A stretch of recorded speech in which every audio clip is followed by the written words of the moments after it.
Wow, টান টান উত্তেজনাপূর্ণ দুই ম্যাচ। 2024 সালের শেষ আন্তর্জাতিক ম্যাচ খেলতে বুধবার 20 নভেম্বর মাঠে নেমেছিল দক্ষিণ আমেরিকার দুই ফুটবল পরাশক্তি ব্রাজিল ও আর্জেন্টিনা।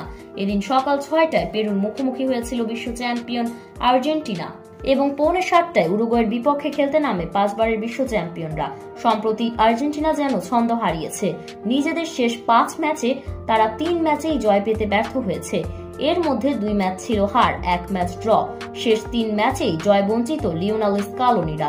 বিশ্বকাপ বাছাই পর্বের পয়েন্ট টেবিলের উপরে থাকলেও খুব একটা স্বস্তিতে নেই আর্জেন্টাইন শিবিরে। নিজেদের শেষ ম্যাচে লিওনেল মেসিরা প্যারাগুয়ের কাছে 2-1 গোলে হেরেছিল। ফলে পেরুর বিপক্ষে ম্যাচটি ছিল তাদের জন্য ঘুরে দাঁড়ানোর লড়াই।